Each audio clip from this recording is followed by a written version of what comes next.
Fix it or walk away. 65 men already walked. She read the flyer 3 times standing in the Nevada heat, her hands still smelling like motor oil and garbage. $10,000, one motorcycle, one chance. Riley Cole was 23 years old, homeless, and the best mechanic no one had ever heard of. She folded that flyer into her jacket pocket and walked straight toward the most dangerous place in the state. If this story moves you, please subscribe to our channel, drop a comment telling us what city you are watching from. I want to see how far this story travels. Now let's begin. The morning Riley Cole decided to change her life, she was sitting inside a dumpster. Not beside it, not leaning against it. Inside it, wedged between a broken box spring and 3 black garbage bags that smelled like everything wrong with the world, watching a man in a suit walk past without blinking once in her direction. That was the thing about being invisible. People looked right through you like you were glass, like you were part of the scenery, like you weren't even worth the energy it took to feel disgust.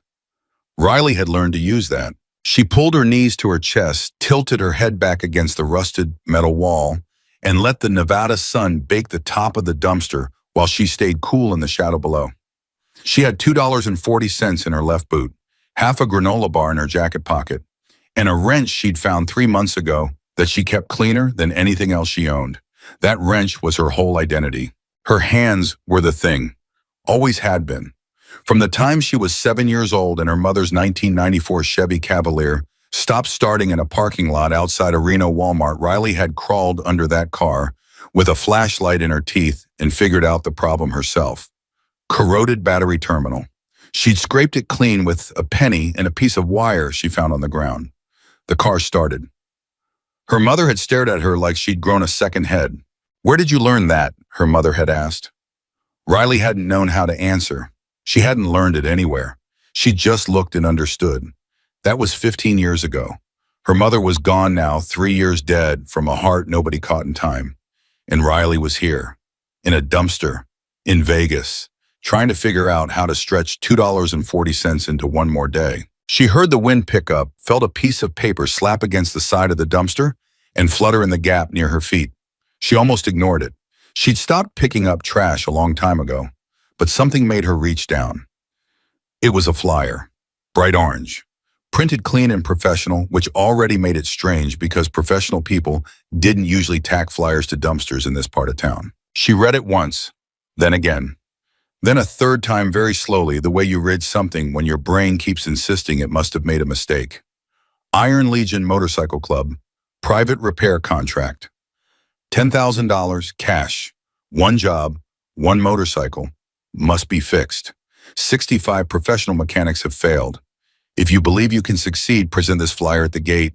No appointment necessary, no second chances. There was an address at the bottom, 40 miles outside the city into the desert. Riley sat with that flyer for a long time. She knew the Iron Legion. Everybody in Nevada knew the Iron Legion. 700 members, a compound out in the desert that local police officially described as a private property with no active violations, and unofficially described as a place we don't go unless we have very good reasons. They'd been operating for 40 years. They ran clean, or at least clean enough that nobody could ever prove otherwise. They were the kind of organization that existed in the space between the law and the world, and they'd survived there so long that they'd basically become part of the landscape. Hiring 65 mechanics, and every single one of them had failed. Riley looked at the flyer again. $10,000, bushra, for one job. She had $2.40. She stood up, climbed out of the dumpster, landed on the cracked asphalt, and smoothed the flyer flat against her thigh. "Okay," she said to nobody. "Okay." She started walking. It took her 2 hours and 40 minutes to hitchhike 40 miles into the desert. She got 3 rides, a produce delivery driver who talked the whole time about his daughter's soccer tournament, a woman in a minivan who didn't say a word but handed Riley a bottle of water when she got out, and an old man in a pickup truck who looked at her sideways for the last 8 miles and finally said, "You're not from around here." "Nobody's from around here," Riley said. He'd laughed at that, let her out at the junction. She walked the last mile. The compound came into view slowly, the way a mountain does. First just a shape on the horizon, then a shape with details. Then details that made your stomach tighten a little. A fence that had to be 15 feet high, topped with something she couldn't quite make out from a distance. Two guard towers, a gate that looked like it had been designed by someone who'd once built something for a prison and decided to do the same thing here but bigger. And motorcycles. Dozens of them lined up outside the fence like a waiting army. Riley stopped walking for exactly 4 seconds. Then she kept going. The two men at the gate were the size of refrigerators. One had a beard that came to his chest. The other had arms that looked like they belonged on a different species of human. They both looked at her the same way the man in the suit had looked at her earlier that morning, which was to say, they almost didn't look at her at all. Until she held up the flyer, the one with the beard looked at it, looked at her, looked at it again. "You're serious," he said. It wasn't a question. It wasn't friendly. It was the verbal equivalent of a raised eyebrow. "I'm serious," Riley said. "We've had mechanics come through here with 30 years of experience," the other one said. "Factory trained, European certified. One guy had his own television show." "How'd that work out?" Riley said. Neither of them answered. "I'm here," she said. "You put out a flyer. I showed up. Let me see the bike." There was a silence that lasted long enough to be a statement all by itself. Then Beard stepped aside and pressed something on a panel, and the gate groaned open, and Riley walked through it. She had been in garages her whole life, bad garages and good garages, tiny garages with one bulb swinging overhead, and massive garages with lifts and computerized diagnostic equipment and hydraulic everything. She thought she knew what a garage felt like. She was not prepared for this one. It was the size of an aircraft hangar, clean in a way that felt almost aggressive, like cleanliness here was not a preference but a law. Tools hung in perfect rows on walls that stretched 20 feet high. There were 8 bays each with a professional lift, but 7 of them were empty. The 8th bay had the motorcycle. She heard it before she fully saw it, a sound she couldn't immediately categorize, somewhere between a mechanical rattle and something almost organic, something that reminded her of the sound a person makes when they're trying to breathe through a chest that won't cooperate. It was wrong, deeply wrong, and it was coming from the most beautiful machine she had ever seen in her life. $2.5 million worth of custom motorcycle. She knew it before anyone told her. You could feel the money in a machine like this, the weight of every decision made at every stage of its construction. Chrome that caught the light in ways regular chrome didn't. Lines so precise they looked like they'd been drawn by a compass. Custom everything, and not the kind of custom that meant different colored bolts. The kind of custom that meant someone had sat down and reimagined what a motorcycle could be from the frame up. And it was dying. Whatever was happening inside that engine, it was killing it. A man walked across the garage floor toward her. 60s maybe, gray-haired with the kind of face that had been weathered by something more than just years weathered by authority, the specific way a person's face changes when they've spent decades being the person everyone else answers to. He moved like every step was a decision. "Marcus Webb," he said, "President of the Iron Legion." "Riley Cole," she said. He looked at her the way the gate guards had, but different, more calculated, like he was running numbers in his head. "How old are you?" 23. "The last mechanic we brought in was 57, 30 years of experience. Worked on experimental engines for a military contractor. And lasted 9 hours, left without a word." "What happened before him?" "Before him," Marcus paused, and something shifted in his expression that Riley couldn't quite read. "Before him, there were 64 others. Some lasted a week. The first few lasted a month. The most recent ones don't even make it through the first day." Riley turned back to the motorcycle. "Can I hear it run?" Marcus looked at her for a moment, then nodded to someone across the garage. A younger man, tattooed up both arms, maybe 30, with the coiled energy of someone who was perpetually waiting to be useful, crossed to the bike and brought it to life. The engine turned over. For 13 seconds, it was the most extraordinary sound she had ever heard. Not just powerful, alive. The engine sang in a way that made the air feel different, made the hairs on her arms stand up, made something in the back of her mind say, "I know this. I know this sound." And then it changed. The screams started low, like a note going wrong in an orchestra. One instrument sliding off pitch, while everyone else kept playing. Then it spread. Then it became the whole engine shaking in a way that felt less mechanical and more like pain, and the young man cut the power fast and the garage went silent in the particular way it goes silent after something almost went very wrong. Riley stood completely still. The scream was still inside her head. She turned it over, examining it the way you examine something broken, to understand where the break started. 13 seconds, she said. Always 13, Marcus said. Every time, since when? Since the day it was delivered, 19 years ago.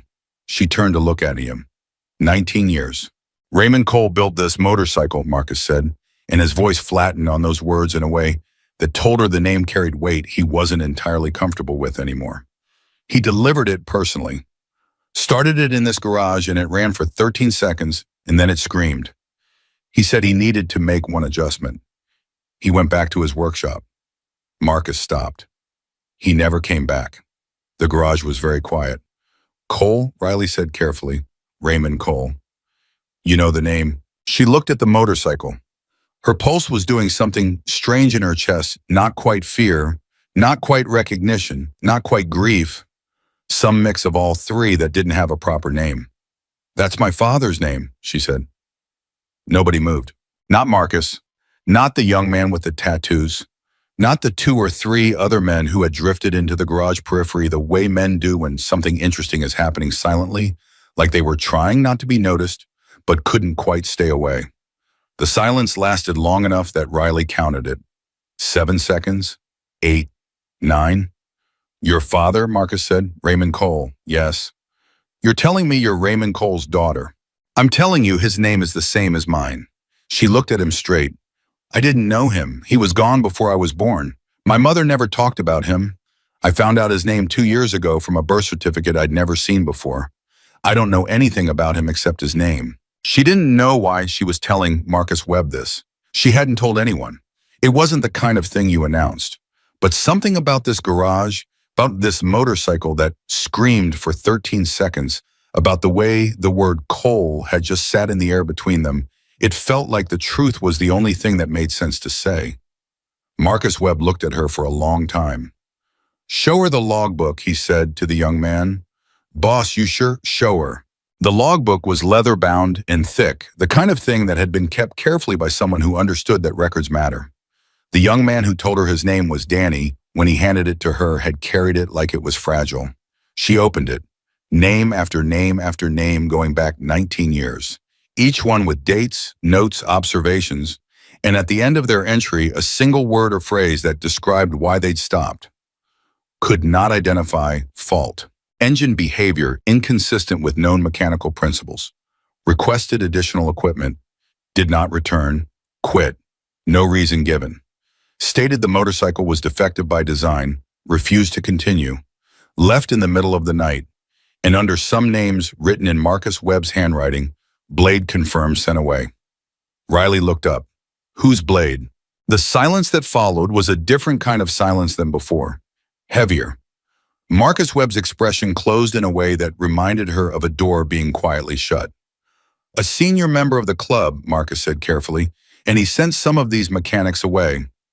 There are some members who believe this motorcycle should remain unrepaired. Riley looked at him. You're telling me someone inside your own club has been sabotaging the repair attempts. I'm telling you there are members who hold certain beliefs about this machine, about what it represents. Marcus paused. And I'm telling you that the person who sabotaged those attempts is still here, still a member, and he knows you're here right now. Riley looked back at the logbook, then at the motorcycle, then at Marcus Webb. But you still let me through the gate, she said. I let you through the gate because you're the first person who has ever shown up at my gate with that name.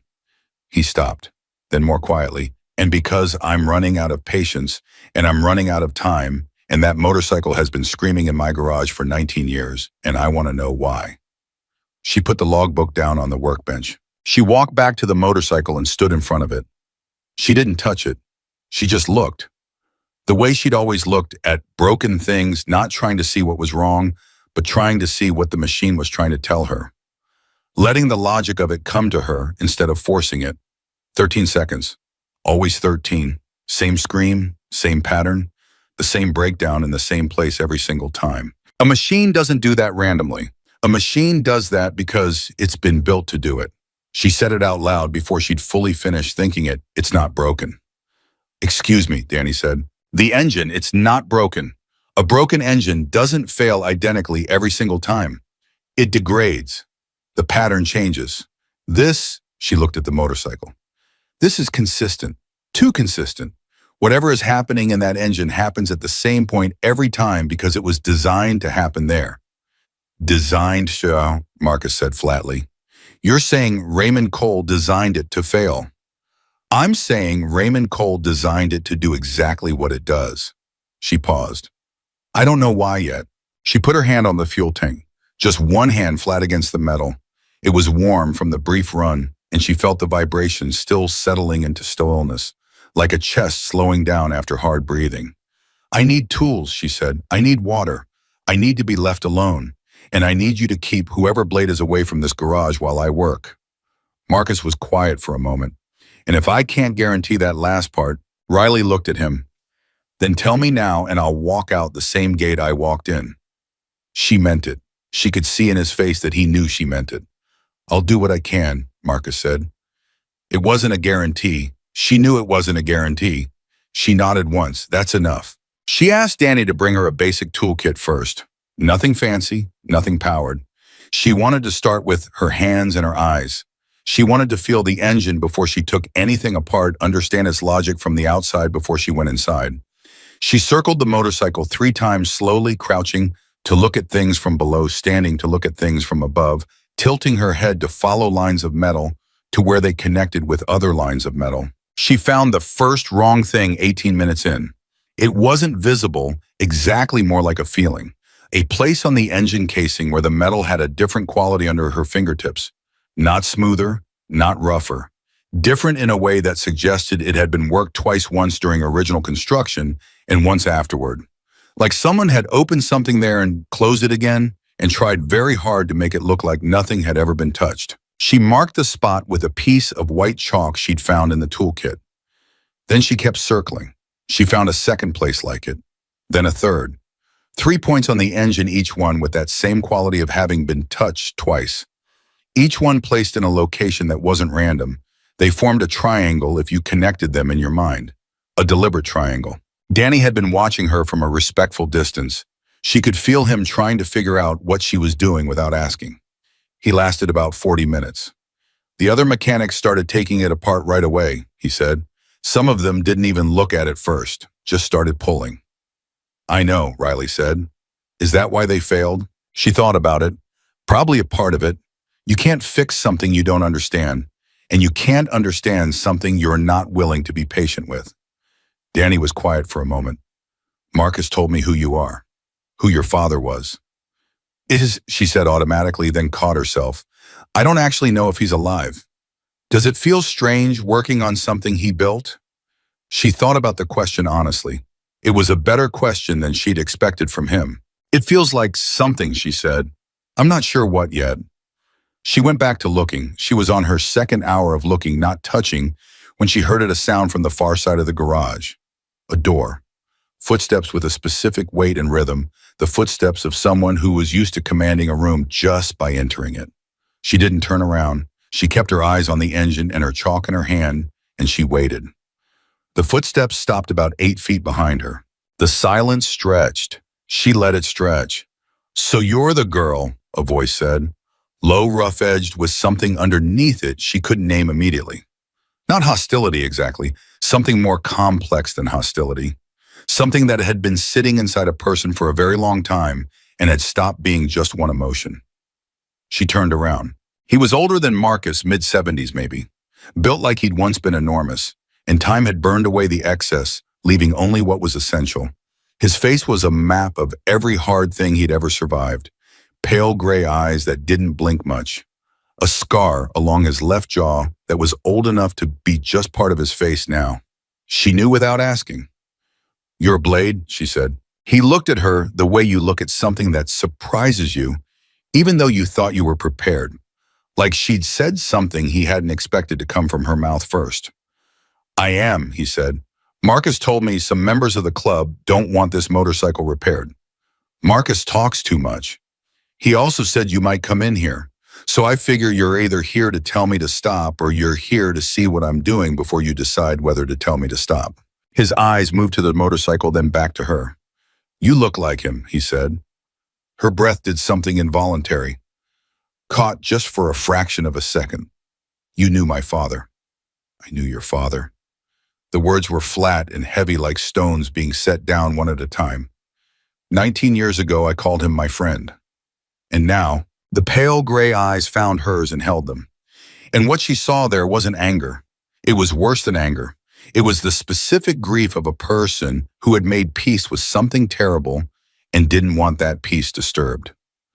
Now, Blade said quietly, his daughter is standing in front of his machine, and I'm trying to decide if that's something I should allow to continue. Riley stood very still. She didn't back up. She didn't look away. I'm going to fix this engine, she said.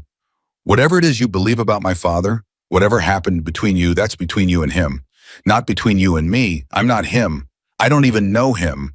But I know machines, and this machine needs to be understood, and I'm the person standing here right now who might actually be able to do that. A long silence. You're not afraid of me, Blade said. Not with approval, not with disapproval, just observing it the way you observe weather. I've spent 3 years sleeping in vehicles and dumpsters in the Nevada desert, Riley said. I've run out of things to be afraid of. Something moved in his face, something so brief she almost missed it. He looked at the motorcycle one more time. Something passed between him and the machine, a look she didn't understand yet, but filed away carefully because she understood instinctively that it was important. Then he turned and walked back out the same door he'd come through. She stood there for a moment, her heart beating with a steadiness that surprised her. Then she turned back to the engine, back to the 3 chalk marks, back to the triangle that had been placed there deliberately by a man she'd never met who had the same name she did. She picked up her wrench. She placed the tip of it against the engine casing just beside the first chalk mark. She didn't turn it, just rested it there, feeling the metal, listening the way she'd been taught by no one, the way she'd always known how to do.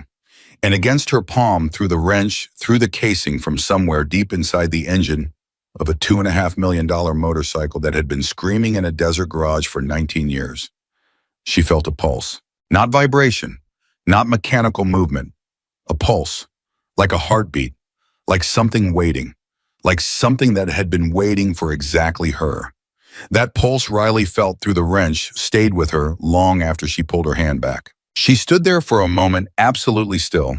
The way you go still when your brain receives information that doesn't fit any category it already has. It wasn't vibration from a running engine. The engine wasn't running. It was a cold machine sitting in a garage in the middle of the Nevada desert, and it had pushed something back at her through 6 inches of steel and chrome. And Riley Cole, who did not believe in curses and did not believe in ghosts and did not believe in anything she couldn't explain with physics, did not know what to call what she had just felt. So she did what she always did when she didn't understand something. She went closer. She pressed her palm flat against the engine casing, this time no wrench, no tool, just skin against metal. And she closed her eyes and she listened with her hands the way she'd been doing since she was 7 years old in a Walmart parking lot. There, faint, rhythmic, not random vibration from settling metal or temperature change, something structured, something that repeated at an interval. She counted at 3 seconds between each pulse. Consistent, deliberate. Her eyes opened. Danny, she said. He was across the garage pretending to organize something on a workbench he'd already organized. Yeah, this garage isn't built on anything ventilation system underneath water pipes, anything mechanical below the floor. Danny looked at her like the question surprised him. Concrete slab, poured when the compound was built 40 years ago. Nothing underneath. You sure? I've been working in this garage for 11 years. I think I'd know if there was a subway running under it. Riley pressed her hand to the engine casing again. 3 seconds, pulse. 3 seconds, pulse. This motorcycle, she said slowly, when it's not running, does it ever make noise? Vibration, ticking, anything? Danny stopped pretending to organize. He walked toward her, and she could see in his face that the question had landed somewhere real. He stopped. Say it. There's a reason we keep someone in this garage around the clock, he said. Has been for 19 years. Marcus's rule, never leave it alone. Why? Danny looked at the motorcycle like he was having a private argument with himself about how much to say. Because of the sound, he finally said, when it's been sitting quiet for a few hours. Sometimes if the garage is completely silent, you can hear something from the engine, not loud, real faint, like a ticking but not regular. Pattern of it changes. Riley's hand was still on the engine. 3 seconds. Pulse. 3 seconds. Pulse. Regular as a clock. It's communicating, she said. I'm sorry. Not communicating like I don't mean it's alive. She turned to face him. I mean someone built a signal into this engine. A physical mechanism probably connected to the timing system that produces a specific rhythmic output when the engine is cold and stationary. Like a code. Danny stared at her. You're telling me that Raymond Cole built a motorcycle with a hidden message inside it? I'm telling you, Raymond Cole was clearly not a person who did anything simply. She took her hand off the engine. And I'm telling you that 65 mechanics came in here and went straight for the broken parts and missed the fact that some of what they thought were broken parts were actually intentional. The garage was quiet. Then Danny said very carefully, if you're right, why would he do that? Riley didn't answer that question. She wasn't ready to answer it, because the answer that was forming in the back of her mind was one she needed more information before she was willing to say out loud. She picked up her chalk again and went back to the 3 marks she'd already made. The triangle. She stood at the center of the triangle and looked at each point in turn, and then she looked at where the lines between them would intersect if she drew them. Dead center of the engine casing. I need to start taking this apart, she said. How much of it? All of it. Danny made a sound, not quite a word, more like the sound a person makes when they've just heard something they didn't expect and their mouth responded before their brain caught up. All of it, he repeated. All of it. I need to see everything that's inside. Riley, this is a $2.5 million machine. If you disassemble the entire engine and can't put it back, then you're exactly where you are right now, she said, except you know more than you did before, which is still better than where you've been for 19 years. He looked at her. She looked back. She could see him working through it, the risk, the logic, the fact that 65 other people had tried and failed, and none of them had said anything about a pulse or a signal or a triangle. I'll go tell Marcus, he said. Tell him I need 12 uninterrupted hours. No visitors, especially not Blade. Danny nodded, started toward the door, then stopped. Turned back. For what it's worth, he said. I've been in this garage 11 years, and you're the first person who's touched that engine and looked like you understood something. Riley was already picking up her first wrench. Don't compliment me until it's running, she said. He left. She stayed, and she began. The first thing she removed was the primary engine cover. 4 bolts standard metric, nothing unusual there. She set it aside and looked at what was underneath. At first glance, normal. Timing chain cam gears, all the expected architecture of a high-performance custom engine. She'd seen variations of this configuration 100 times. But she stayed at first glance for a long time because she'd learned something from first glances. They were never the whole truth. They were what the builder wanted you to see first. The real information came when you looked past the first glance. She found the second layer 20 minutes later. Behind the cam gear on the right side fitted so precisely that it looked like original construction was an additional component she didn't immediately recognize. Small, roughly cylindrical, connected at 2 points to the timing system by hair-thin channels machined directly into the surrounding components, not added on machined, in which meant they were part of the original design, which meant Raymond Cole had engineered this into the engine from the beginning. She stared at it for a long time. Then she did something that would have seemed strange to anyone watching. She leaned in close, brought her face within 6 inches of the component, and looked at its surface under the work light. Microscopic, almost invisible. But there, etched into the side of the cylindrical component, in characters small enough to require a magnifying glass to read clearly, a series of numbers and letters. She photographed it with a cracked old phone she kept in her jacket pocket, the only piece of technology she owned, and then she straightened up and took a long breath. The component was not a standard part. She was certain of that. She had memorized over the years of her life the catalog of components that existed in the world of high-performance motorcycle engines. And this was not in that catalog. It had been made specifically for this machine by the person who made this machine, and it was connected to the timing system in a way that would, she was now almost certain, cause the engine to fail at a predetermined point in its operating cycle. 13 seconds. Not a curse. A timer. She was still turning that over in her mind when she heard the door again. Not Danny's footsteps this time. Not Blade's. Multiple people, the shuffled weight of a small group moving into the garage together, and then Marcus Webb's voice, low and controlled, but with something underneath it that hadn't been there before. "I need to interrupt for a moment," Marcus said. Riley didn't stop what she was doing. "You said 12 hours. Something's happened." She stopped, turned. Marcus was standing at the edge of the work area. Beside him was Danny, who looked like he'd aged 5 years in the last 40 minutes. And behind them in the mouth of the garage were 3 other men Riley hadn't seen before, senior members she understood immediately from the way they held themselves. From the way the air around them felt weighted with something that had already been decided before they walked in. "Blade called a meeting," Marcus said. "An hour ago, 47 members voted to suspend the repair." Riley set her wrench down. Voted. It's how we do things, democratic process. And how many voted against? 52. "So the repair continues," she said. "Barely." Marcus looked at the engine cover she'd removed.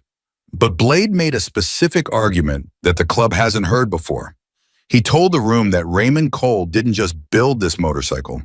He said—" Marcus paused, and she watched him choose his next words the way people choose footing on uncertain ground. "He said Raymond Cole killed his brother." The garage was very quiet. Riley looked at Marcus. "With the motorcycle, with a chemical compound Cole used in an experimental fuel system. Blade's brother was a test subject, voluntary paid apparently, a long time ago, before this bike was ever built. But Blade says the compound caused his brother's death, and he says Cole knew it was dangerous and used it anyway. And he says," another pause, "he says this motorcycle contains the same compound." The same compound. Riley turned back to the engine, the small cylindrical component she'd found connected to the timing system. She thought about what a chemical compound housed in a mechanical cylinder connected to the timing system of an engine would do when the engine reached a specific operational threshold. 13 seconds. "He's been stopping the mechanics," she said, "for 19 years. Not because he's angry about the motorcycle being fixed, because he's afraid of what's inside it." "That's what I believe," Marcus said. "Yes. Does he know what's actually in there?" "He knows what he thinks is in there, which may or may not be the same thing." Riley was quiet for a moment, working through the architecture of it, not the engine, this situation. The 19 years of failed repairs. The man who had been inside the club all along, steering mechanics away, creating doubt, nurturing the mythology of the curse, because the mythology served his purpose better than the truth. Because if the mechanics believed it was cursed, they'd quit. And if they quit, no one would ever open the engine, and whatever was inside it would stay inside it, and Blade's brother would stay unavenged, or at least unrelitigated, in the sealed silence of a machine that never worked. "He's been protecting himself," she said. "Not the club, not anyone else. Himself, from whatever truth is inside this engine." Marcus didn't deny it.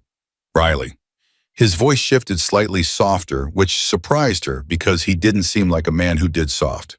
"When you touched the engine earlier, before you started taking it apart, Danny said you went very still." "Yes."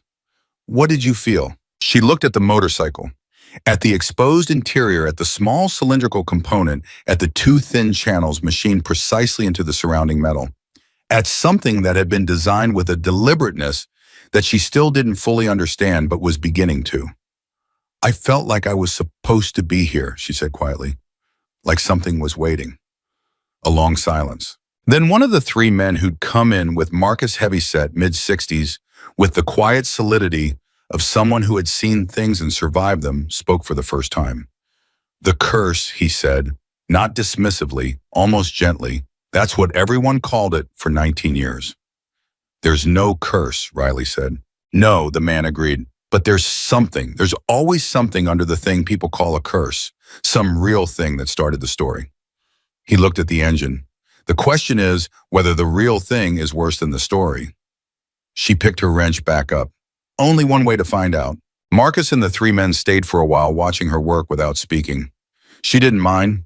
She'd worked with people watching before. She'd worked in conditions far worse than this, in darkness and cold, and with people who doubted her, And she'd learned to disappear inside the work itself to go to the place where it was only her and the machine and the problem between them. She removed the timing cover, documented every component with her cracked phone before she touched anything, traced every connection with her fingertips before she moved anything. She worked with a patience that she knew frustrated people to watch because it looked like nothing was happening, when in fact everything was happening. All the understanding that would make the subsequent action possible was occurring in those long, quiet moments of looking and feeling and thinking. She found the second unusual component 40 minutes later. It was different from the first larger hexagonal seated in a cavity in the engine block that was so precisely machined to receive it that the two surfaces were essentially indistinguishable without knowing what you were looking for. If you were a mechanic who came in and immediately started looking for broken parts, you would run your diagnostic on the engine, find abnormal behavior in the timing and combustion cycle, attribute it to a malfunction in a standard component, and start replacing standard components. You would never find this because you would never know to look for it. She found it because she hadn't come looking for broken things. She'd come looking for what was there. The hexagonal component was sealed, no obvious access point, no threading that suggested it could be opened with standard tools. She turned it under the work light and found on its undermost face the same series of tiny etched characters she'd found on the first one. Same alphanumeric sequence, like a serial number or a label, or a key. She photographed it, added it to the triangle in her mental map. First component at the top point, second component at the bottom right, which meant there was a third at the bottom left, and she now knew approximately where to look. She found it in 12 minutes. Third component, cylindrical again, but smaller than the first, positioned at the junction of the fuel delivery system and the primary combustion chamber. Also sealed, also labeled with the same etched sequence. She sat back on her heels and looked at all three of them in her mind. Triangle, timing system, fuel delivery, combustion chamber. Three sealed components, each labeled identically, each positioned at a critical juncture in the engine's operating cycle. All three connected to each other. She could see it now, tracing the hair-thin machine channels between them by a system that had no functional purpose in standard engine operation. It was a circuit, a deliberate engineered circuit running parallel to the engine's normal operating systems. And when the engine ran and reached a specific operational state, 13 seconds and the circuit activated. What happened when it activated, she still didn't know, because she hadn't opened the components yet. "Danny," she said. He appeared from somewhere behind her. She hadn't realized he'd come back in. "Yeah, the night Raymond Cole delivered this motorcycle. 19 years ago. You weren't here then, but Marcus was. Did he ever describe what Cole was like? What he said?" Danny was quiet for a moment, thinking. "Marcus doesn't talk about that night much, but once I was maybe 2 years into working here, he said one thing. He said Cole looked like a man who was finishing something, not just delivering a commission, finishing something that had taken him a very long time." Riley looked at the three components. Finishing something. Did Cole have family? She asked. Did Marcus know anything about his personal life? Marcus said Cole never talked about personal things, never mentioned a wife or kids, kept everything professional.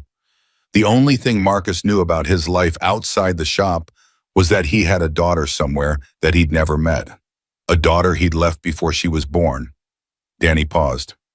He said Cole mentioned her once, said he owed her something. The air in Riley's lungs went strange.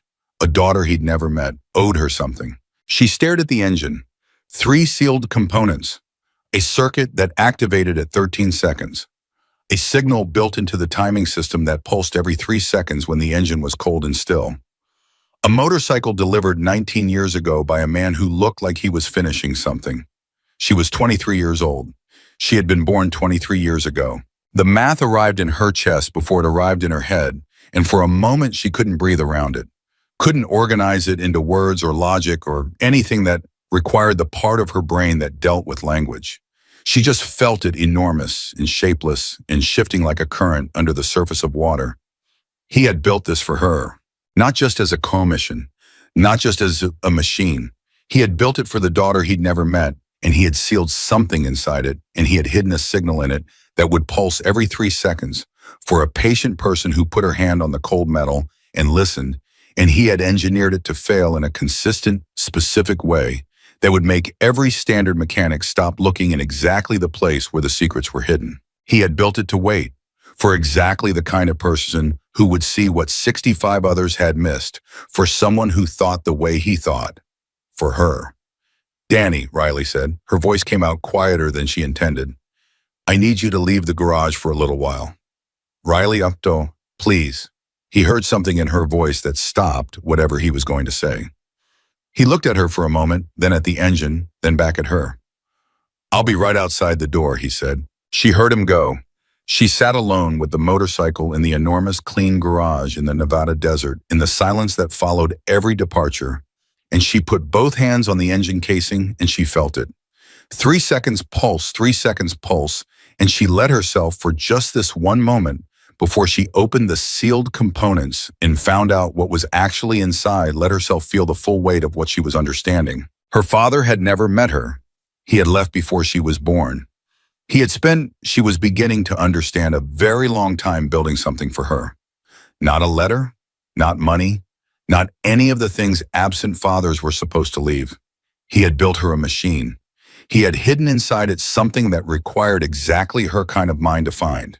And he had placed it in the hands of 700 bikers in the Nevada desert and let 19 years pass and trusted that eventually someday she would show up. She would find the flyer. She would come to the gate. She would put her hand on the engine and feel what was there. He had known her before he'd met her. He had understood what kind of person she would become.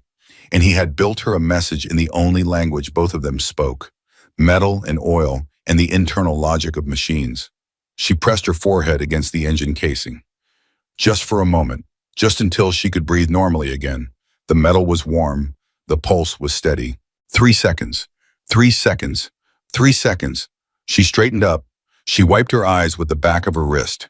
She picked up the specialized bit she'd need to open the sealed components. She'd identified the tool from the geometry of the seal, a non-standard left-hand drive that she'd found in the bottom of the tool chest, like it had been waiting there for her too. She put the bit against the first sealed component. She turned it. And from somewhere deeper in the garage, from the direction of the main door she'd been so certain was closed, she heard the sound of a footstep. Deliberate. Close. She turned around. Blade was standing 12 feet away. He wasn't moving. He was just there, pale gray eyes on the engine, on her hands on the bit she was holding against the first sealed component. His face was doing something she hadn't seen from him before. Something that was past anger and past grief and into the territory of a man who had arrived at the moment he'd been dreading for 19 years and found it exactly as terrible as he'd imagined. "Stop," he said. His voice was very quiet. "Please." She had never heard him say please before. She didn't think it was a word he used often. She didn't move the bit, but she didn't turn it either. She just looked at him, and he looked at the engine, and between them the silence held everything that hadn't been said yet, everything about her father, about his brother, about 19 years, and a machine that screamed, and a man who had finished something enormous, and then disappeared and left both of them to live inside the consequences. "If you open that," Blade said, "there's no going back." "There was never any going back," Riley said. "There was only ever this moment. From the second I walked through your gate." His eyes moved to hers, and she saw something she hadn't expected to see there. Not threat, not anger, not the cold certainty of a man who'd made his decision. She saw fear. Real human exhausted fear. The fear of a person who had been holding something terrible at arm's length for 19 years and whose arms were finally giving out.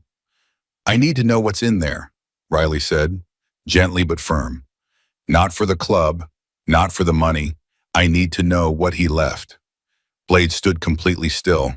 Then, like something in him finally let go of a weight it had been carrying for longer than it could manage, his shoulders dropped. Just slightly, just enough to see. He walked to the workbench against the wall and sat down on it, heavy as a stone. "Open it," he said. She turned the bit. The first sealed component opened with a sound like a held breath, finally released. Riley felt the threads give, felt the resistance drop, and then the cylindrical housing came free in her hand, and she held it under the work light and looked inside. A glass vial. Seated in a machine cradle of titanium cushioned by a ring of specialized foam that had kept it perfectly stable through 19 years of vibration and temperature change. The vial contained a liquid colorless, almost with the faintest blue tint, that shifted when she tilted it toward the light. Sealed at both ends with what looked like lab-grade stoppers, and around the outside of the vial, written in the same precise hand that had labeled the outer casing, Compound 7A stable. Non-volatile. Do not combine without sequence. She said it on the workbench without speaking. Blade, still seated on the bench across from her, hadn't moved. His eyes went to the vial and stayed there. Something happened in his face, a tightening around the jaw, a change in the quality of his stillness. Like a person who has braced for impact and is now waiting to see how bad the damage is. Compound, he said. The word came out flat and old, like he'd said it inside his own head 1,000 times, and this was just the first time it had made it to his mouth. First one, Riley said. She was already moving to the second sealed component. There are 3. I know there are 3, Blade said quietly. I always knew there were 3. She stopped, turned to look at him. How did you know? He looked at his hands folded in his lap. Because my brother told me.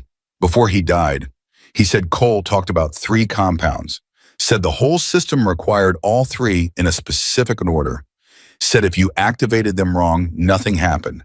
Just chemicals sitting in a machine, inert, useless. His voice stayed low, and even the voice of a man reciting something from memory.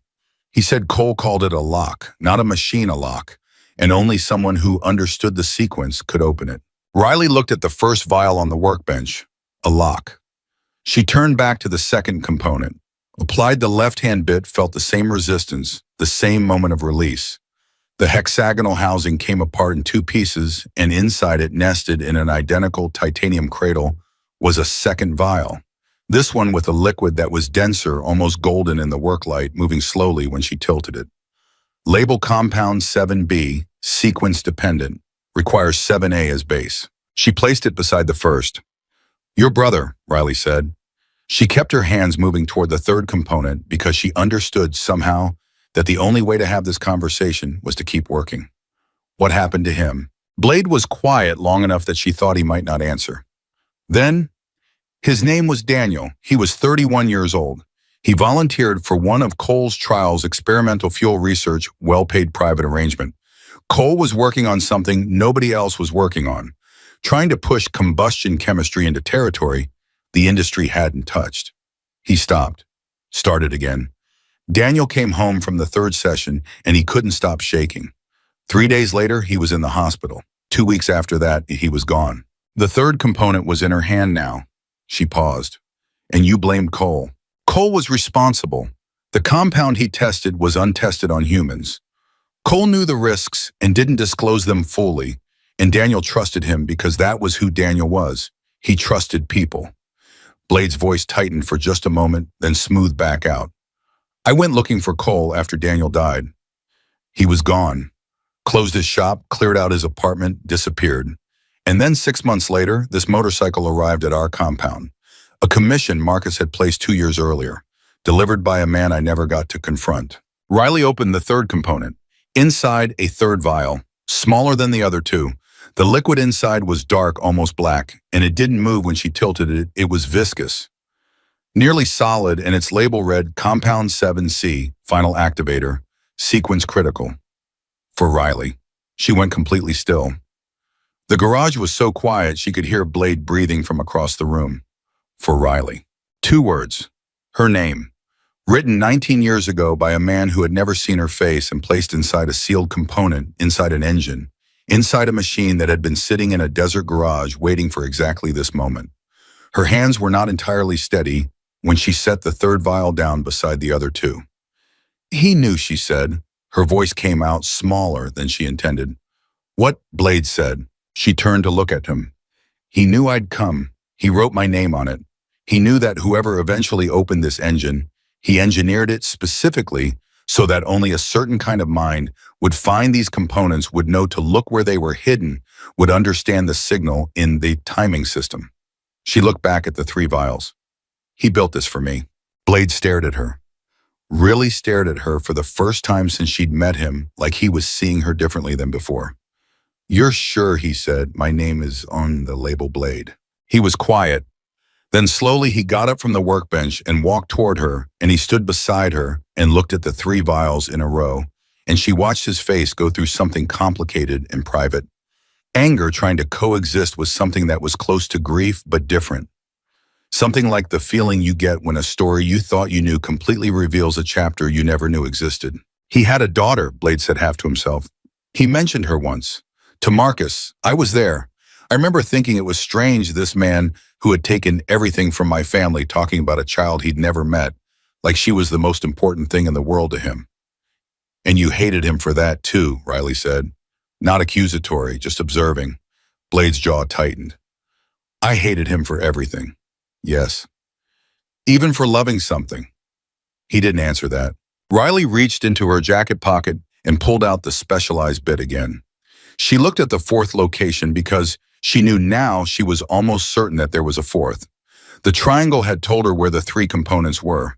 But a triangle inscribed within a circle always has a center, and the center of this particular triangle was the sealed compartment she'd identified earlier, the one at the absolute heart of the engine block, the one that required removing three more housing components to reach. She'd been saving it. She started removing the housing components, now working faster than before because something in the timing of the last hour had shifted.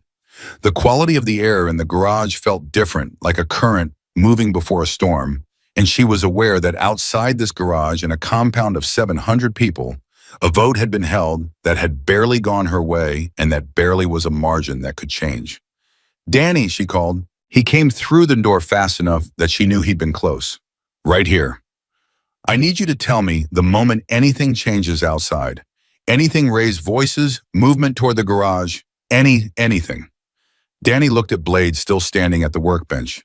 Something passed between them, years of shared history. She understood the complex nonverbal language of people who have been in the same world for a long time. Blade gave a small nod. Danny went back to the door. Riley kept working. Third housing component came free. Then the fourth, and suddenly she was looking at the center of the engine block, the place where everything radiated from, and returned to the mechanical heart of Raymond Cole's $2.5 million lock machine, and there it was. Not a component this time. A compartment.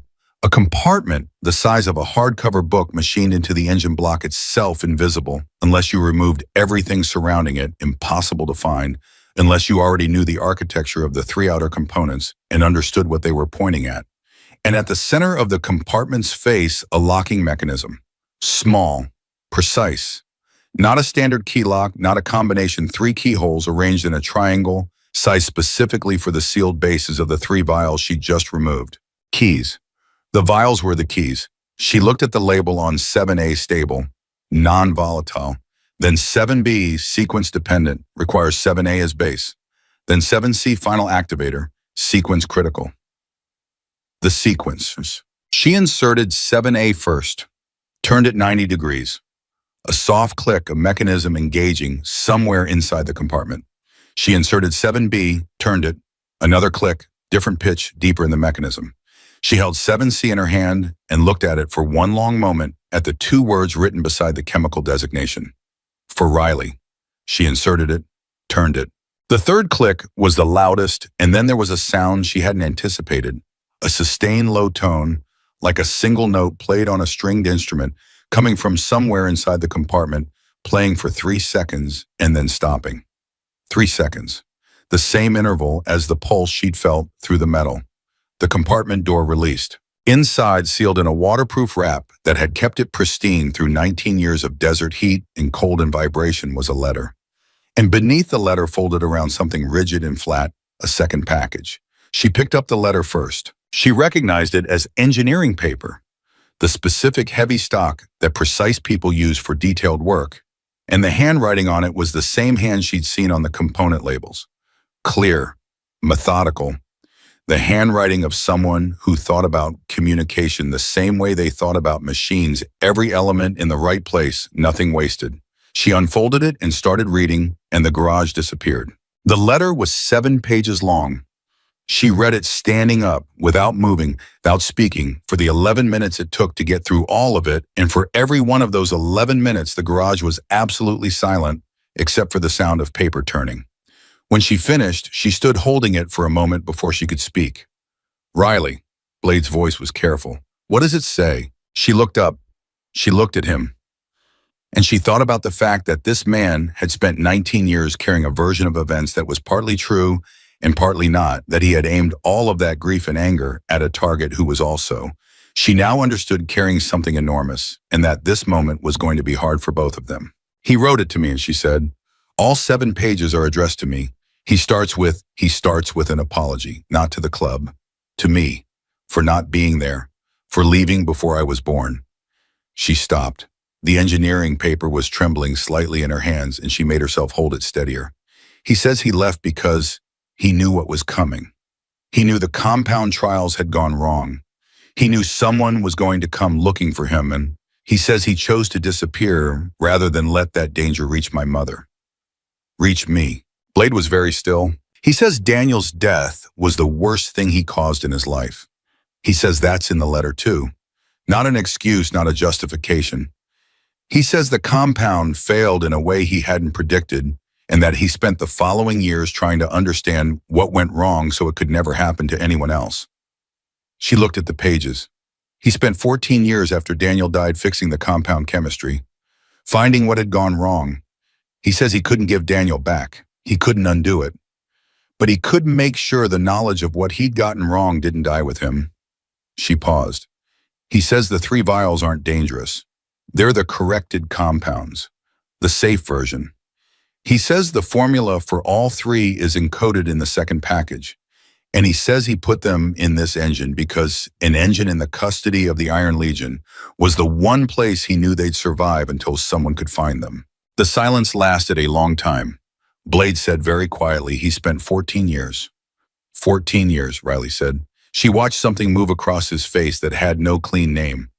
Not forgiveness, she didn't think it arrived that fast, that easily, not for something this large. But the thing before forgiveness. The thing where the story you've been carrying for 19 years shifts on its foundations, and you realize it isn't exactly the shape you thought it was. There's more, she said. Blade looked at her. He talks about the engine, why it runs for 13 seconds. He says the timing mechanism was designed to trigger the signal, the 3-second pulse, and simultaneously prevent the engine from completing its combustion cycle. He says the motorcycle works perfectly, has always worked perfectly. The failure is a feature, not a flaw. It's part of the lock. She looked at the motorcycle. Once the lock is opened and the compartment is accessed, the inhibitor disengages. The engine will run normally. Danny made a sound from the doorway. You're telling me this motorcycle has been fully functional this entire time? Yes. 19 years, he said. 65 mechanics. Yes. And nobody figured it out. Nobody came in the way I came in, Riley said. Nobody put their hand on the engine and listened first. Another silence, and then from outside, a sound. Voices, several of them, in the specific raised pitch of an argument, getting louder, and Danny turned toward the door and said something under his breath that wasn't a word she could make out. How many, she said. Can't tell. More than a few. She looked at Blade. Your people. His face was complicated. Some of them will have heard the vote result. Some of them won't like it. Are they going to come in here? Depends on who's leading them. He paused. If it's Reyes, they'll stop at the door. If it's Harker. The door opened. Not Danny's side. The other door, the large equipment entrance on the opposite side of the garage, and through it came 4 men, moving with the particular energy of people who have decided something and are committed to having decided it. The one in front was in his 50s, broad with a scar across his nose, and the look of someone who had been angry for a long time and had gotten comfortable with it. Harker. Riley didn't need anyone to introduce him. He looked at Riley. He looked at the disassembled engine. He looked at the 3 vials on the workbench, and his face hardened into something that was past expression. You took it apart, he said. I did, Riley said. The vote said repair, not disassemble, not gut it, not... His eyes went to the open compartment, to the letter in her hand. What is that, a letter? From who? From Raymond Cole, to me. Harker looked at Blade. Something moved between them, an old relationship. She understood a history with layers she didn't know. Blade, Harker said, you're in here with her, standing next to that? I'm aware of where I am, Blade said. The vote was 47 against. Nearly half this club doesn't want this machine touched, and she's pulled the whole engine apart. She found what was inside it, Blade said. I don't care what's inside it. You should. Blade's voice was quiet and even and absolutely firm. You should care, because what's inside it changes things. Harker looked at him like he'd spoken in another language. What are you talking about? Sit down, Harker. I'm not going to A.M. Sit down. The quiet authority in it was absolute, and Harker went still, and the three men behind him went still, and Blade walked to the center of the garage and stood between them and Riley and the open engine. I've spent 19 years telling this club that machine was dangerous, that coal was dangerous, that whatever was inside it had killed my brother and could kill again. He paused. I was right about some about that. I was wrong about the rest. And this woman, he looked at Riley, this woman just handed me 19 years of misdirected grief in 7 pages of engineering paper, and I'm telling you as the man who has had more reason to want this machine destroyed than anyone in this room that she needs to finish what she started. Harker stared at him. You're defending her, he said, like he didn't believe it yet. I'm defending the truth, Blade said, which is what Daniel would have wanted, even from Cole, even after everything. The 4 men stood in the doorway for a long moment.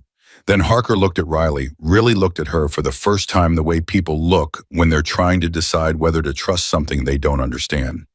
Can you actually fix it, he said. Yes, Riley said. You're certain? The engine has never been broken. I just need to reset the timing inhibitor, reseat the housing components, and start it. She paused. 30 minutes, maybe less. Another long moment. Harker looked at Blade one more time, and Blade looked back, and whatever that look contained, decades of shared history, the specific weight of a man whose opinion had always mattered. It was enough. Harker stepped back from the door. Riley turned back to the engine. The second package from the compartment was still on the workbench. She'd been so absorbed in the letter that she hadn't opened it yet. She unwrapped it now quickly and found inside a flat metal case the size of a large book.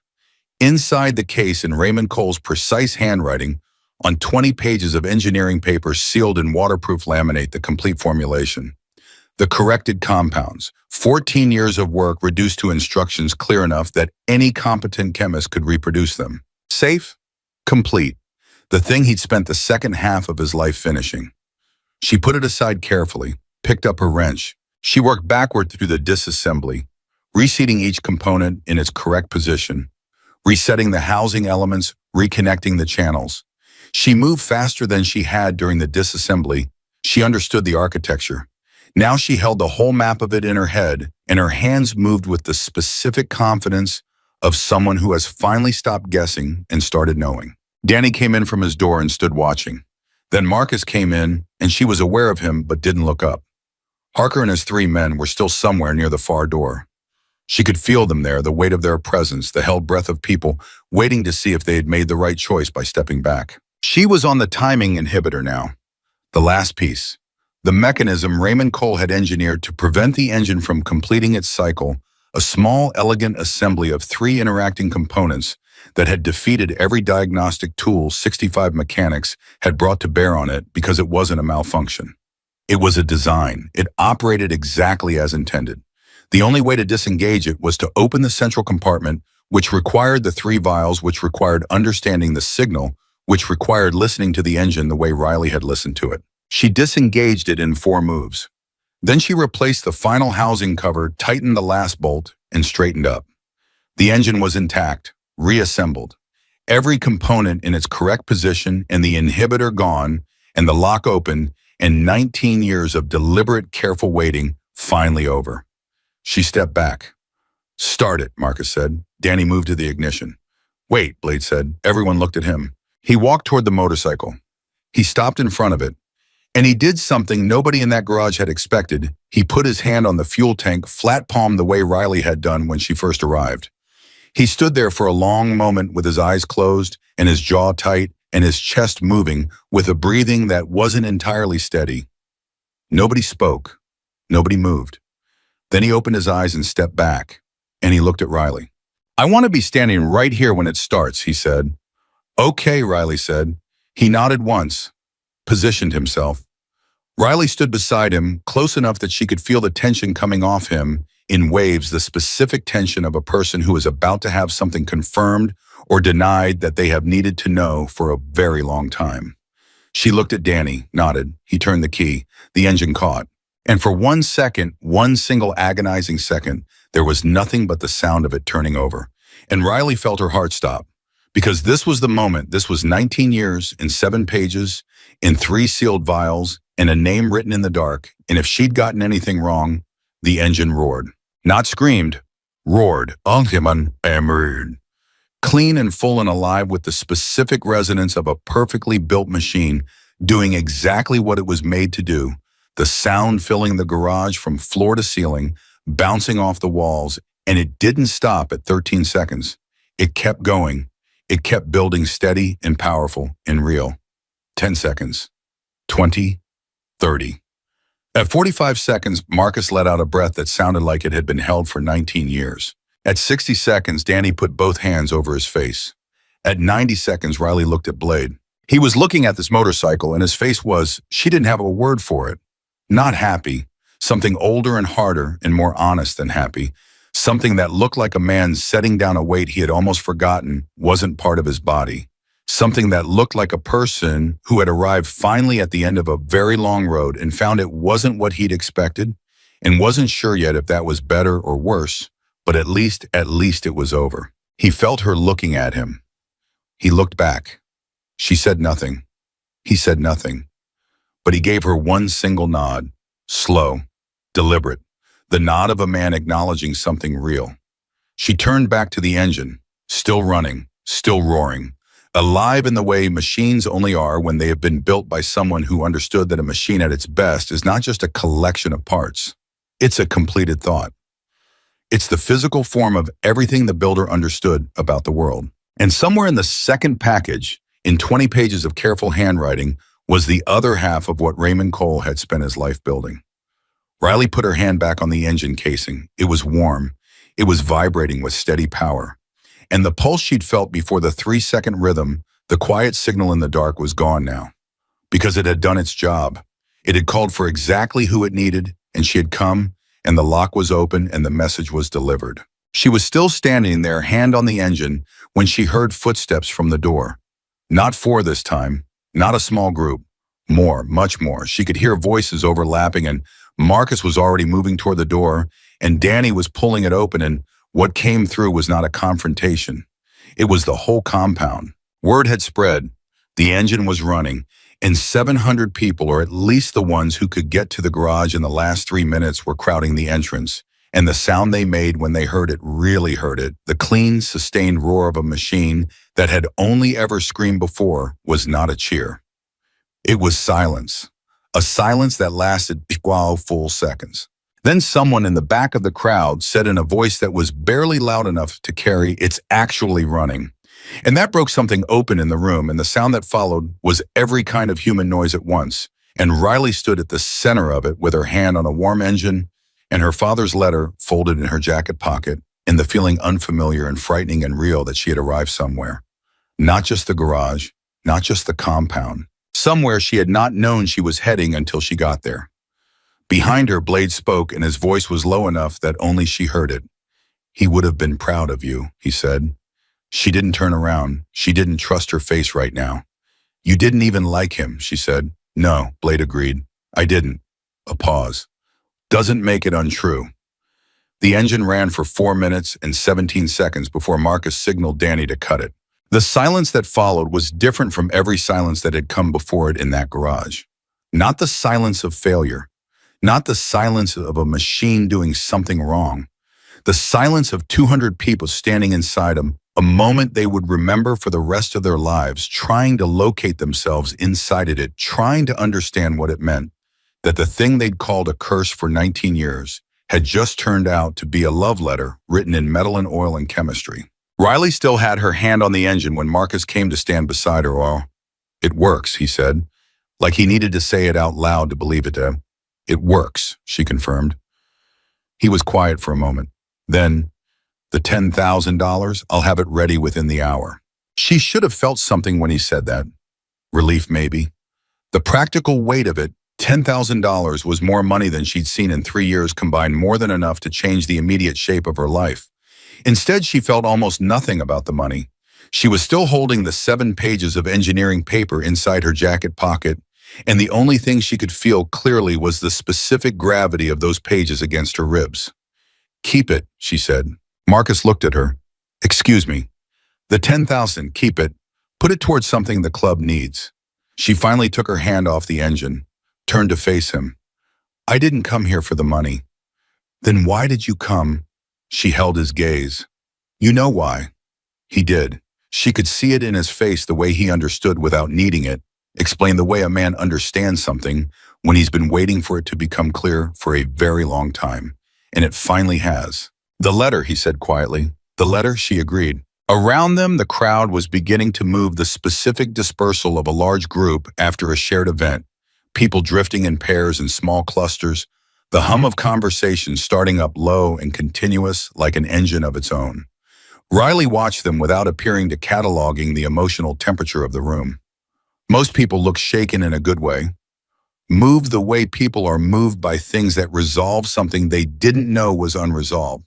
But not everyone. She found Harker with her eyes. He was standing against the far wall with his 3 men and 4 others she hadn't seen before, and his face had a look she recognized, not the look of a man who'd accepted something, the look of a man who was regrouping. "Marcus," she said, keeping her voice low. "Harker hasn't changed his position."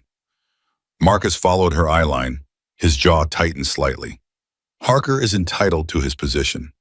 "Is he entitled to act on it?" A pause. "What are you asking?"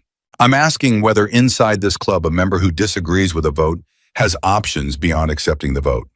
She kept her eyes on Harker. "Because he's not looking at me like a man who's accepted anything. He's looking at me like a man who's making a new plan." Marcus didn't answer immediately. The delay itself was an answer.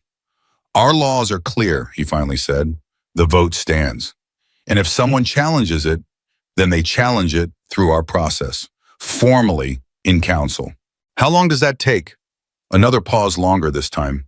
"It can be called within 24 hours. Riley nodded slowly. 24 hours. Which meant tonight was not over. Which meant the engine running had not ended anything. It had opened the next chapter, and the next chapter was going to be harder than this one in ways she couldn't yet fully map. She was still reading the room when Danny appeared at her elbow, closer than usual.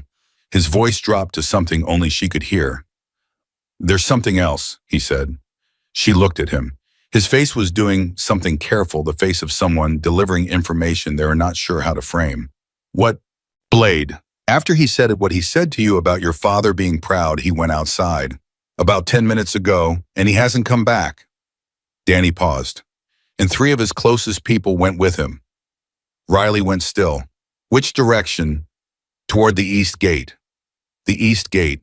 The gate that faced the open desert. The gate that was, she had noted, when she arrived, furthest from the main road and closest to nothing in particular. "Do you know what's out there?" she said. Danny hesitated 1 second too long. "Danny." "There's been talk," he said carefully. "For about a month. Word that the Diablos have been moving people into the territory east of the compound. Small groups. Watching."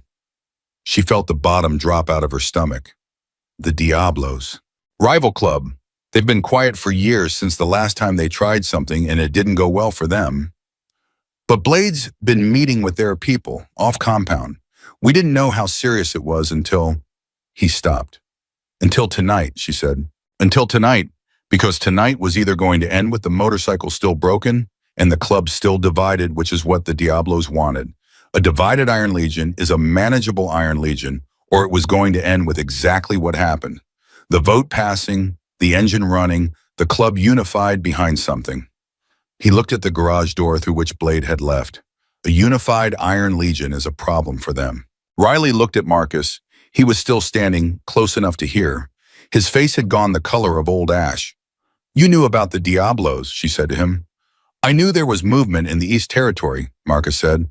"I didn't know about Blade's contact with them." He said the last sentence with the specific flatness of a man absorbing a betrayal and refusing to let it show fully. "I didn't know. What do they want?"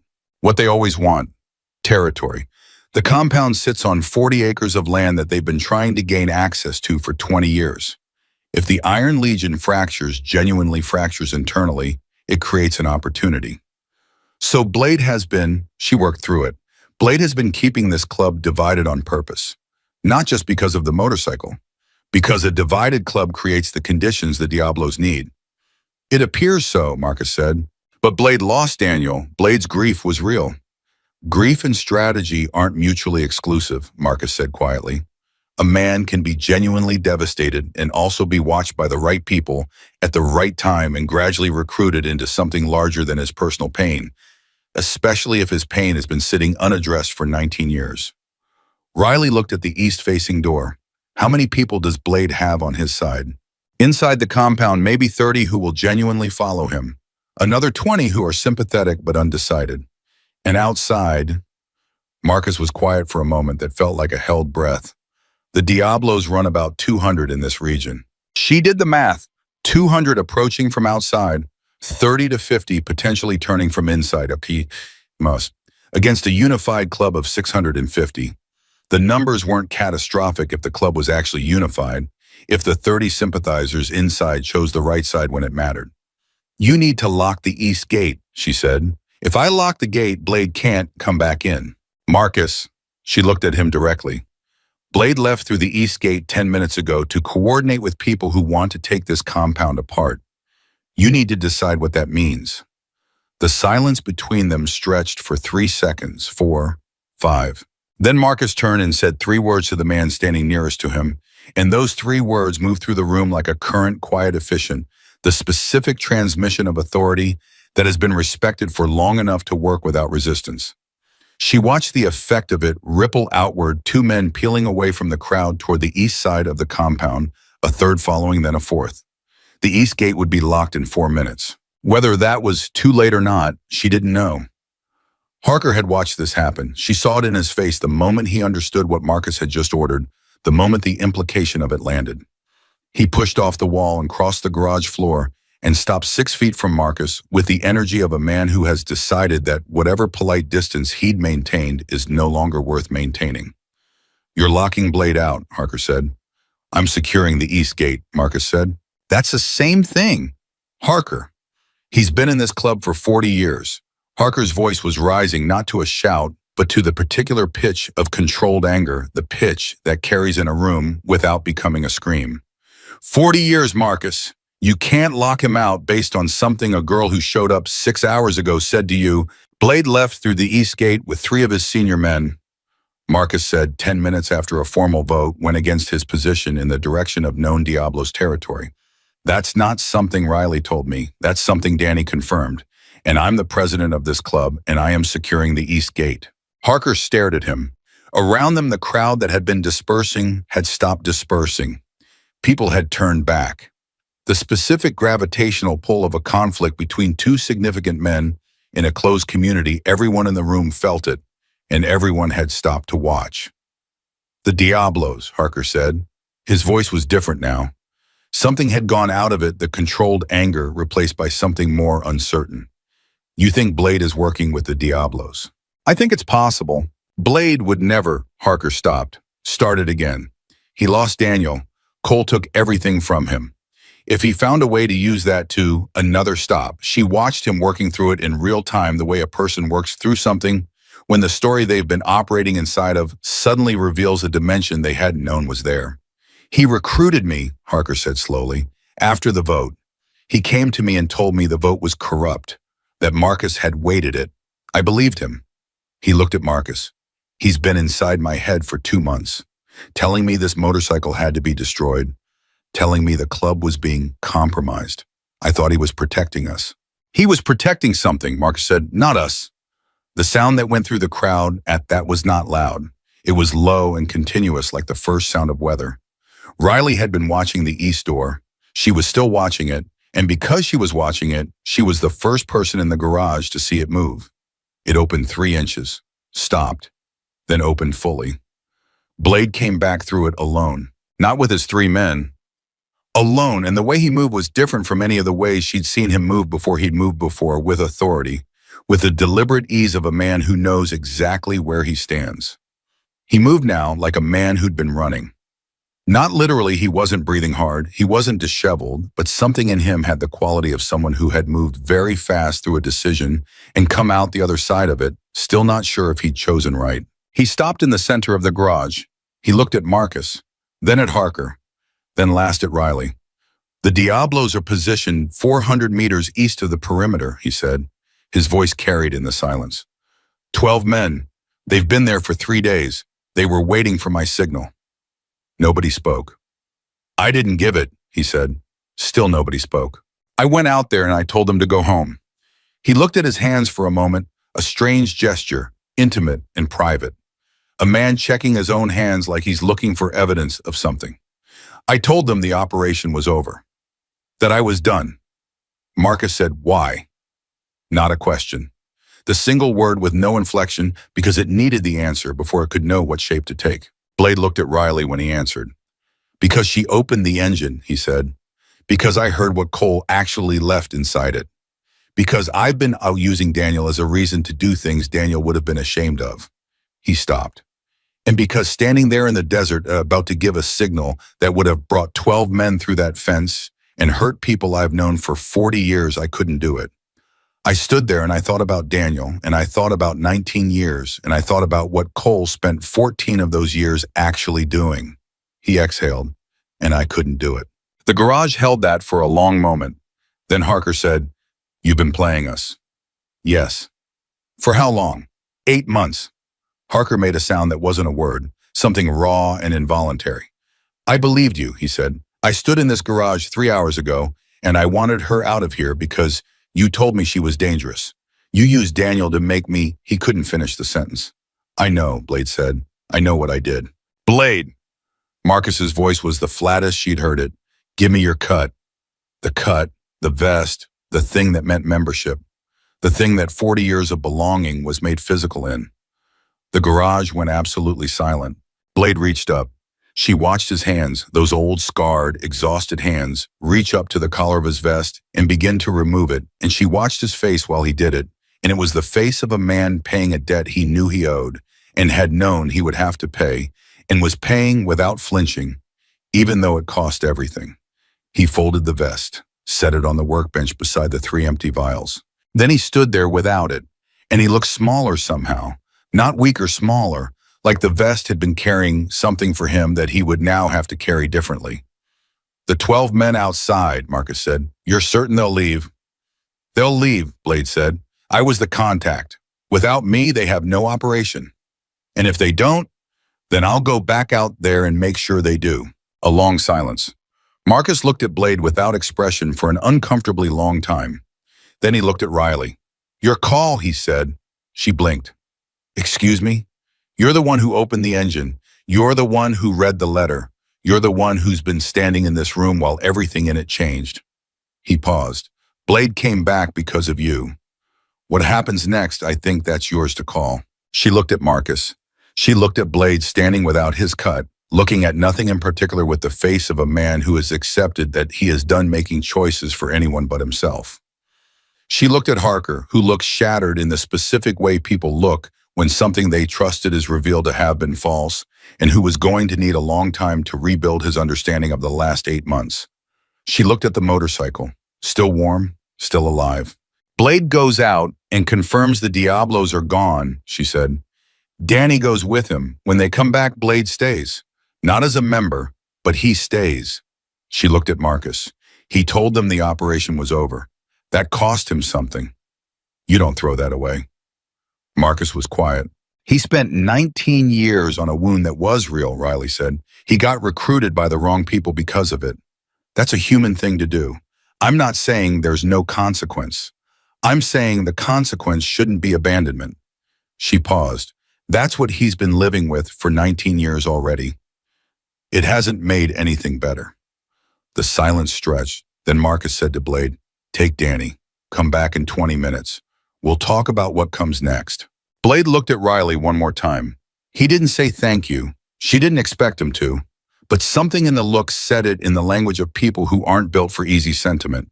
He and Danny went through the east door. It closed behind them. The crowd, which had been statue still for the last several minutes, exhaled collectively and began to move again, and the noise level returned, and Riley stood in the middle of all of it and felt something she hadn't expected: exhaustion. Total comprehensive exhaustion of the specific kind that arrives after your body has been running on adrenaline for so long that when the adrenaline finally begins to drain, the weight of the real world comes back all at once. She sat down on the workbench, not gracefully, just sat because her legs had decided they were done being stood on for a while. Marcus sat beside her.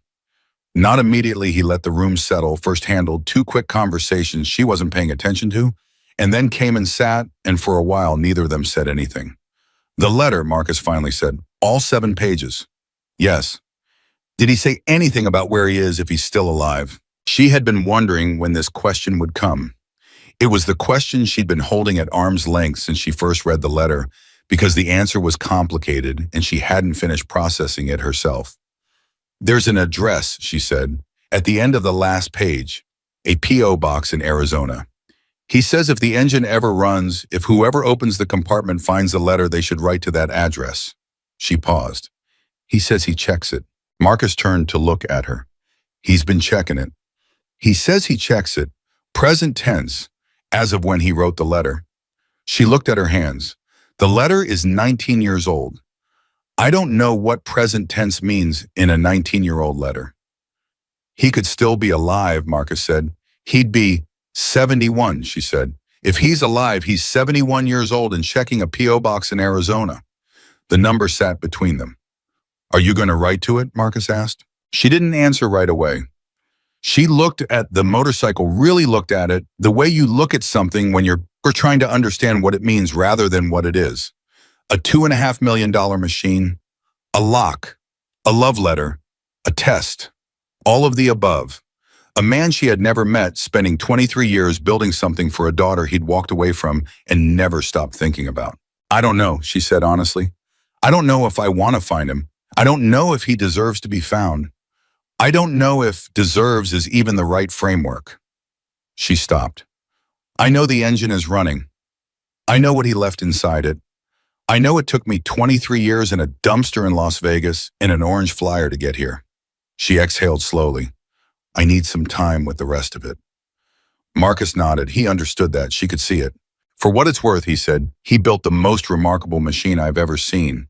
And he raised someone somehow without being there who was the only person in the world who could find what he hid inside it." He paused.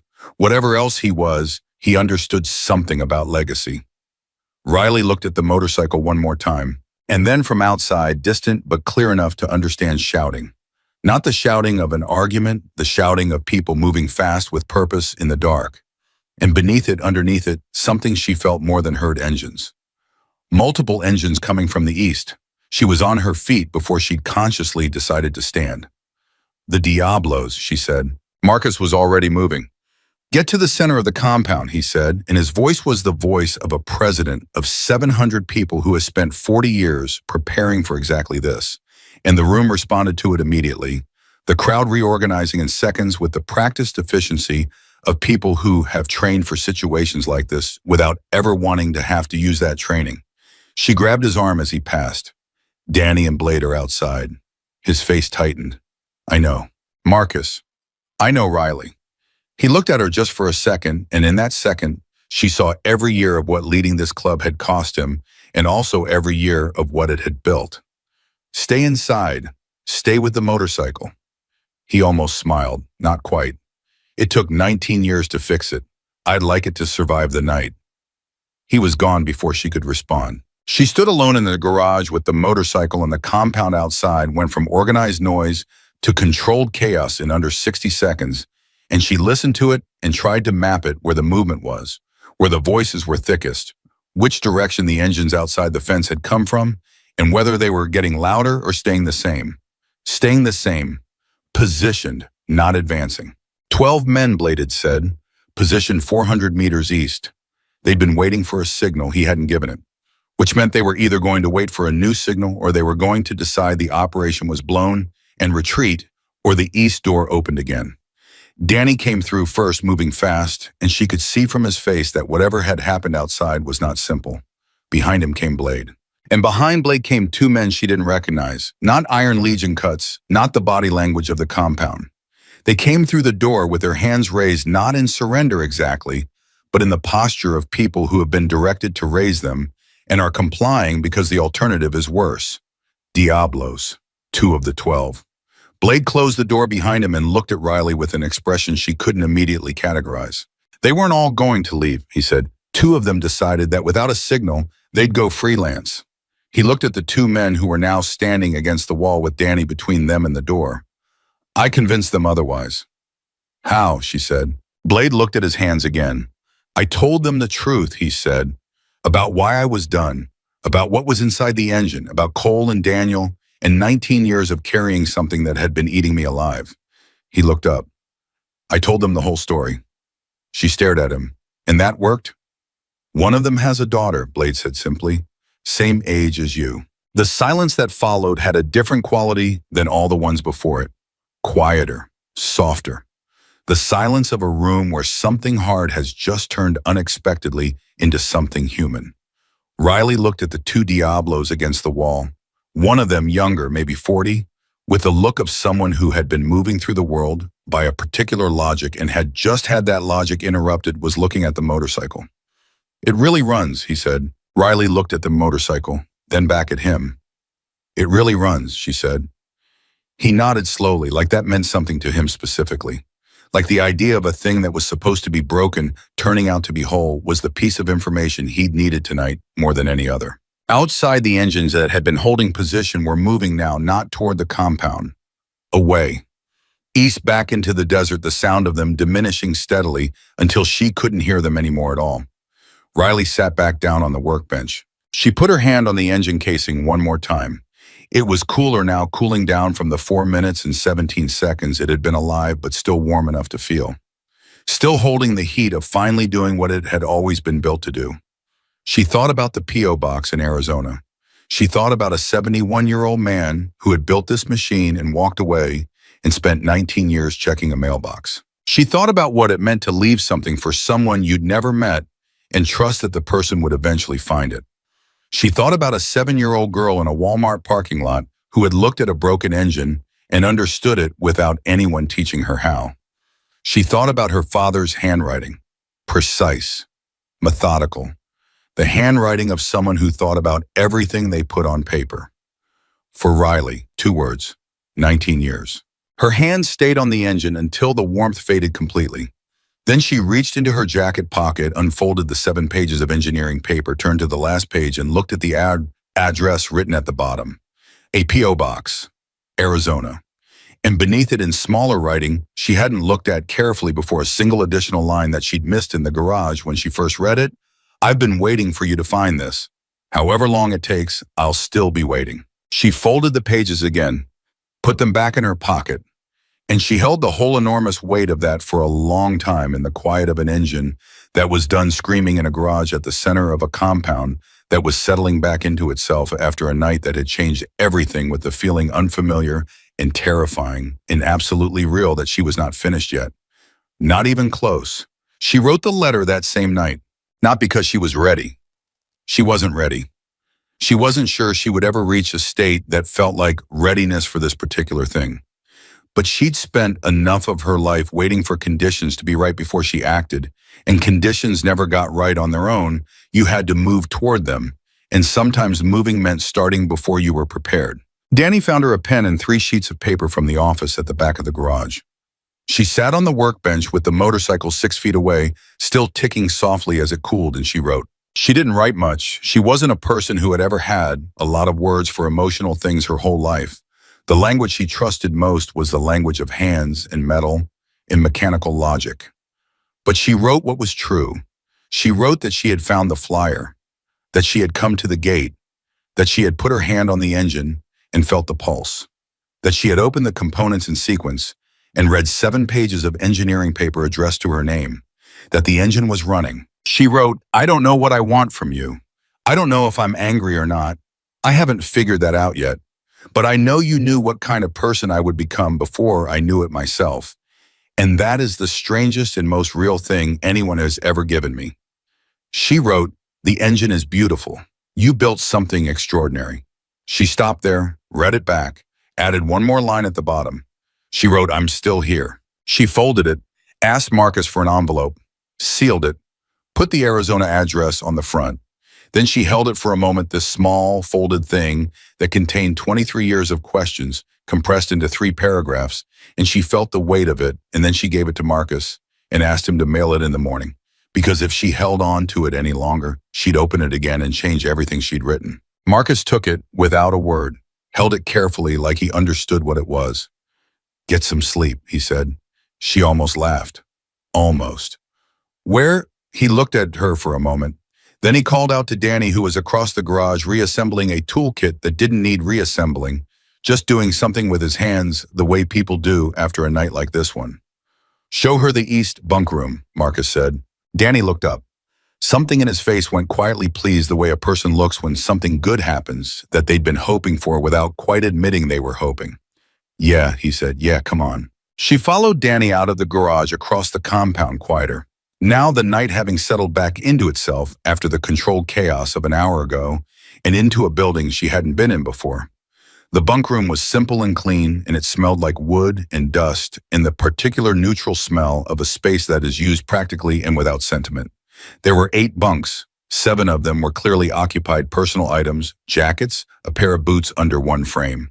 The 8th was empty and made up with clean sheets. She sat on the edge of it and took off her boots. She was asleep in under 3 minutes, still in her jacket, with her father's letter in her pocket, and the sound of the motorcycle's cooling metal still somewhere in her ears.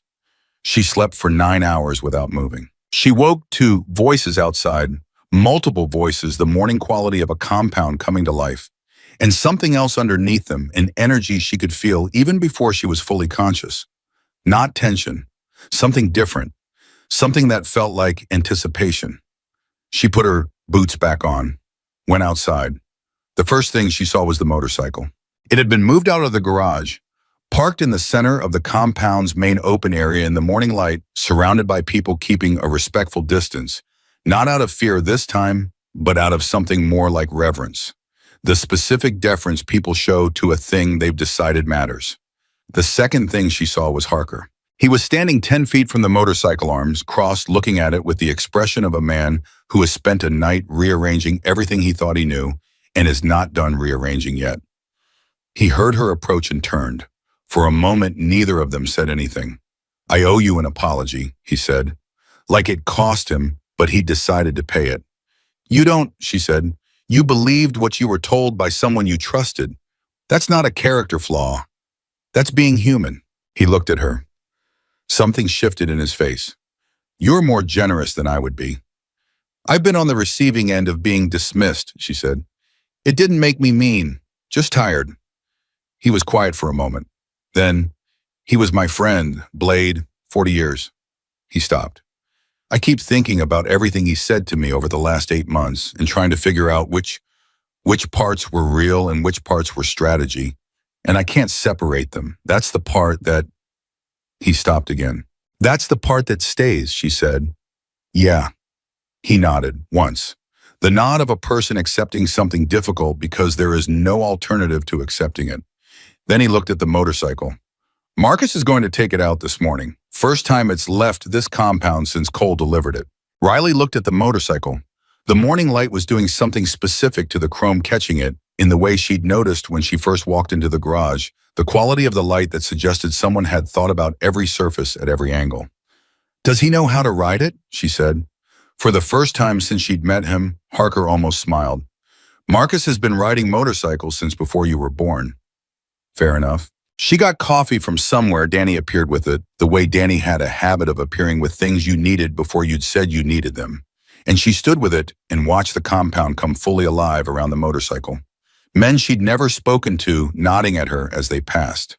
The 2 Diablos from last night, who had apparently been given a choice between leaving peaceably and explaining themselves to 200 Iron Legion members in the morning, and had chosen to leave peaceably, were already gone. The east gate was closed and would stay closed for a while, Marcus had told her, while they sorted out exactly what the Diablos' regional intentions looked like now that the operation had collapsed. Marcus came out at 8 in the morning. He was dressed for riding.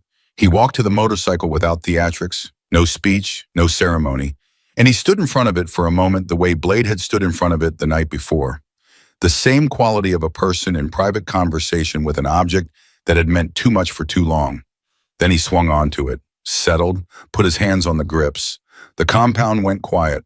Every person in that open space, and there were well over 100 of them now, word having spread through the sleeping quarters of what was happening this morning, went completely still. She'd never heard that many people be that silent simultaneously.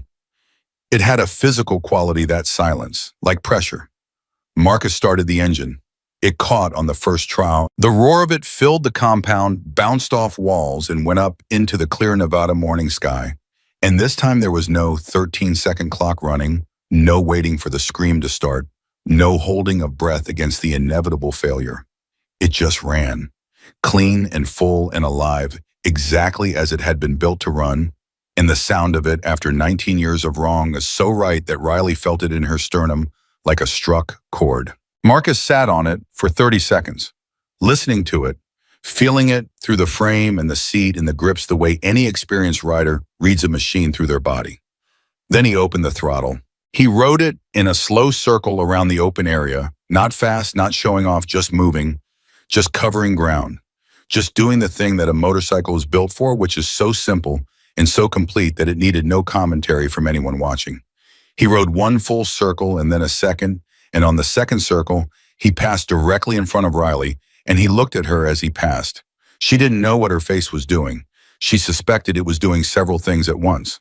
He finished the second circle, brought it back to the center, cut the engine. The silence afterward was the best silence she had ever heard. Then someone she never found out who started it, a single pair of hands clapping somewhere in the crowd. Then another, then it spread the way these things spread when they were genuine, not organized, but organic, one person, and then the next, and then all of them. And it built into something that had nothing to do with performance and everything to do with a group of people who had been living with something unresolved for 19 years, finally feeling it resolve. Riley stood with her coffee going cold in her hand and let it wash over her. She wasn't looking at the crowd. She was looking at the motorcycle.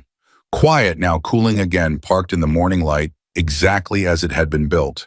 Not broken, never broken, just waiting for the right moment and the right hands and the right sequence of things. She became aware of someone beside her. She looked. Blade. He looked like he'd slept badly or not at all. And he was without his cut, which made him look subtly wrong, the way a person looks when something that's been part of their silhouette for decades is suddenly absent. But his face was the steadiest she'd seen it. The face of someone who had made peace with something hard enough that the hard part was finished. "They're going to vote again," he said, "about my membership." Marcus said, "Tonight." "What do you think they'll decide?" she said. "I think they'll vote to remove me," he said, "and I think that's probably right." He was quiet for a moment. "What I did, even if I didn't give the signal, even if I came back, I caused damage. Harker. 6 months of internal division that served an outside interest. That's not something you just absorb and move on from. There's a pun." "You're ready to pay it," she said. "I've been paying costs for 19 years, he said. "I'm used to it." He looked at the motorcycle. "At least this time I know what I'm paying for." She looked at him. This old, weathered, complicated man who had spent 2 decades carrying something that had twisted him slowly toward choices he'd never have made at the start. Who had come back through the East Gate when he could have disappeared into the desert with 12 men and a grudge? Who had stood in the garage and told the truth when the truth cost him everything he still had? "When they vote," she said, "I'll speak for you." He turned to look at her. Surprised, genuine, and unguarded, the kind that gets through even a face that's been trained by decades to show only what it means to show. "You don't have to do that." "I know I don't. Riley, I spent 19 years. "I know what you spent 19 years doing," she said. "And I know what you did last night. And I know what my father did to your brother. And I know what my father spent 14 years after that trying to fix. And I know that none of that is clean and none of it resolves simply." She looked back at the motorcycle. "But I'm going to speak for you because that's what I think is right. And because..." She stopped, almost didn't say the next part, then said it anyway. "Because Daniel would have. You said it yourself, even from Cole. even after everything. Your brother would have wanted the truth to matter more than the anger. Blade was quiet for a long time. When he finally spoke, his voice was different than it had been at any other point since she'd met him. Stripped of the authority and the control and the careful management of what he showed. Just the voice of a man who was 70-something years old and tired and had just heard something that had gotten past all his defenses. He was a good person, Blade said. Daniel, the best person I ever knew. I know, she said. I could tell from the way you carried him. He put his hand over his face for a moment. Just a moment.